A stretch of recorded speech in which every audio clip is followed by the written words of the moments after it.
और सीधे रुक कर लेते हैं पश्चिम बंगाल का, जहां पर मुख्यमंत्री योगी आदित्यनाथ जनसभा को संबोधित कर रहे हैं। पानी विधानसभा क्षेत्र से जुड़े हुए मेरे सभी उपस्थित बहन और भाइयों,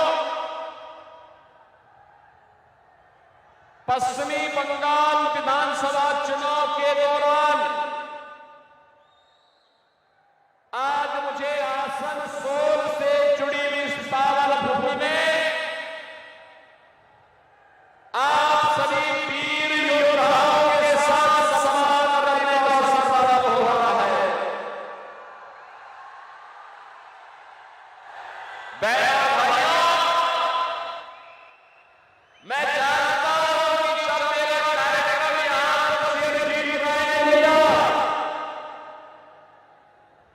तो टीएमसी के गुंडे आप लोगों को परेशान करने लग गए और सभा होने पाए। इसके लिए उन्होंने भाजपा का झंडा उठाने का प्रयास किया, लेकिन आप चिंता मत करिए, अरिजीत राय को जिताइए, टीएमसी का अभ्यास से हम सुपड़ा साफ करवा देंगे।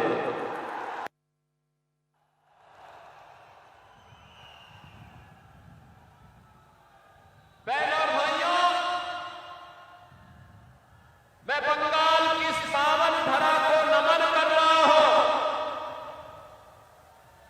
जो भारत की प्रेरणा भूमि रही है। ये बंगाल की भूमि आज से नहीं, सैकड़ों वर्षों से भारत की प्रेरणा भूमि थी।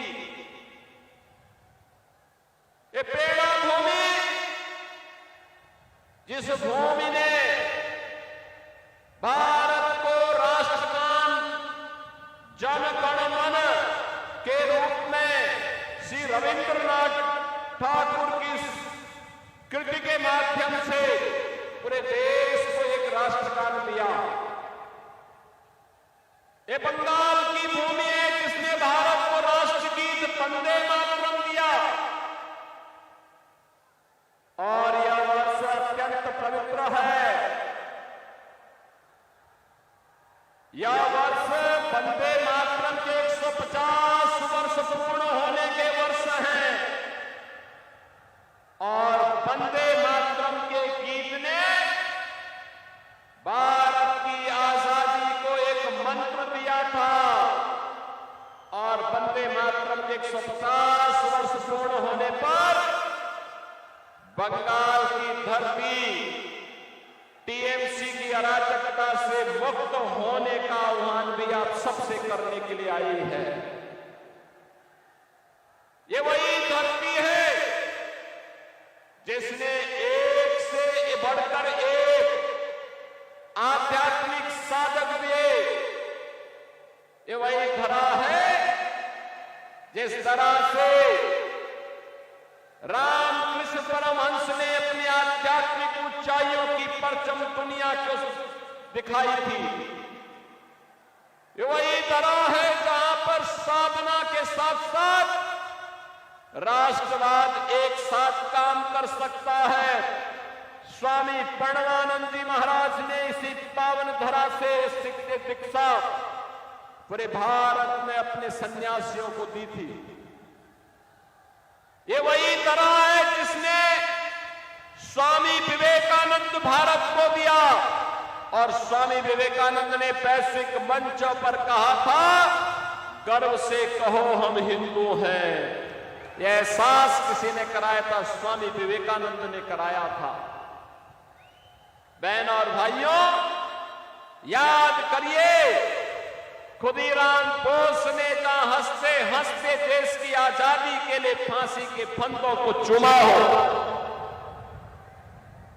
जिस तरह ने देश की आजादी के लिए नेताजी सुभाष चंद्र बोस और अरविंद घोष जैसे राष्ट्रवादी चिंतक दिए हो, जुझारू नेतृत्व दिए हो, तो मुझे खून दो मैं तुम्हें आजादी दूंगा, इसका उद्घोष नेताजी सुभाष चंद्र बोस ने दिया था। बंगाल की धरती ने नेताजी को भारत को दिया था। और याद करिए, भारतीय जनसंघ के संस्थापक अध्यक्ष डॉक्टर श्यामा प्रसाद मुखर्जी एक देश में दो प्रधान, दो विधान, दो निशान नहीं चलेंगे का घोष करने वाले डॉक्टर श्यामा प्रसाद मुखर्जी बंगाल की देन थी और बंगाल के कारण आज भारत के अंदर जो आतंकवादी, जो उग्रवादी कश्मीर को पृथक मान्यता देने के लिए कांग्रेस की कुछ चालों के कारण भारत की एकता और अखंडता को चुनौती दे रहे थे, डॉक्टर श्यामा प्रसाद मुखर्जी के उस संकल्प को आज भारत के प्रधानमंत्री श्री नरेंद्र मोदी जी के नेतृत्व में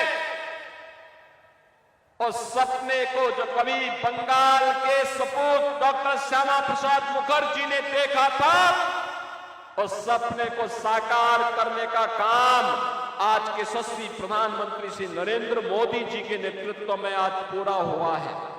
कश्मीर में धारा 370 समाप्त हुई।